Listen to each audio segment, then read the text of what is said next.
जी अस्सलाम वालेकुम। वालेकुम सलाम। नाम बताएं। मोमना यूनुस। जी आप मोमना कहाँ से हैं? मैं पंजाब आईटी बोर्ड की तरफ से हूँ। यहाँ पर हम लोगों ने अपना स्टॉल लगाया हुआ है ई रोज़गार का। मैं एज अ लैब मैनेजर वहाँ पर काम कर रही हूँ। अच्छा बताइए क्या है ई रोज़गार जो आप बता रही हैं, ये एक ऐप है क्या है? नहीं, ये ऐप नहीं है, ये गवर्नमेंट की तरफ से एक ट्रेनिंग है 3 मंथ्स की। इसमें ये होता है कि हम लोग 16 ईयर्स क्वालिफाइड स्टूडेंट्स को ट्रेनिंग प्रोवाइड करते हैं 3 मंथ्स की फ्री ऑफ कॉस्ट, जिसमें ये है कि वो ऑनलाइन अर्निंग सीखते हैं, क्योंकि एज़ वी ऑल नो कि there is a lot of unemployment. तो हमारा जो विज़न है अनएम्प्लॉयमेंट को पाकिस्तान से ख़त्म करना है और अपनी इकॉनमी को इंक्रीज़ करना है। अर्निंग होती है स्टूडेंट्स की इन डॉलर्स। प्रॉपर ये है ट्रेनिंग सेंटर्स हैं हमारे पास। लाहौर में हमारे पास इस टाइम 4 हैं, जिसमें एक लाहौर कॉलेज है, सब जानते होंगे LCW को।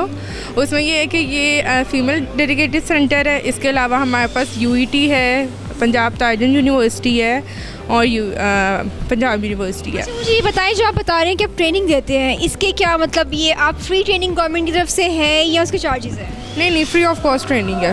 Free of cost? जी, फ्री ऑफ कॉस्ट ट्रेनिंग है जी। और इसका सेशन कब शुरू होता है, लाइक किस मंथ्स में होता है, ताकि स्टूडेंट्स को पता हो, क्योंकि स्टूडेंट्स तब ही कर सकते हैं जब उनको छुट्टियां हों, ठीक है? क्या उसी ड्यूरेशन में होता है या उस ड्यूरेशन में होता है जब स्टूडेंट्स के अपने कॉलेजेस चल रहे होते हैं? जैसे मैंने आपको बताया कि 16 ईयर्स क्वालिफाइड स्टूडेंट्स के लिए ये है। उसमें ये होता है कि मोस्टली स्टूडेंट्स अपना 16 ईयर्स क्वालिफिकेशन कंप्लीट करने के बाद छोड़ देते हैं, या अगर कोई MS या MPhil करता है तो वो इवनिंग क्लासेस में चला जाता है या फिर वो चला जाता है वीकेंड क्लासेस में।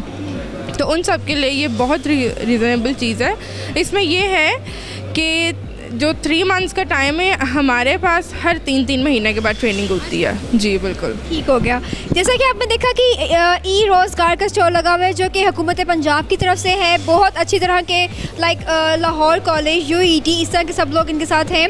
इसमें फ्री ट्रेनिंग दी जा रही है। अनएम्प्लॉयमेंट वैसे ही बहुत ज़्यादा पाकिस्तान में, ट्रेनिंग दी जा रही है कि किस तरह से रोज़गार हासिल कर सकते हैं और किस तरह से अपनी अर्निंग बढ़ा सकते हैं, क्योंकि बहुत से स्टूडेंट्स ऐसे हैं कि जो मास्टर्स करते हैं उसके बाद स्टडी छोड़ देते हैं, ठीक है? उनको रोज़गार नहीं मिल रहा होता। बेसिकली हर चीज़ के लिए ट्रेनिंग की ज़रूरत है। अगर हम इसको ज्वाइन करें और स्टूडेंट्स इससे बहुत ज़्यादा फ़ायदा उठा सकते हैं तो रोज़गार मिलना कोई मुश्किल चीज़ नहीं बन जाएगा।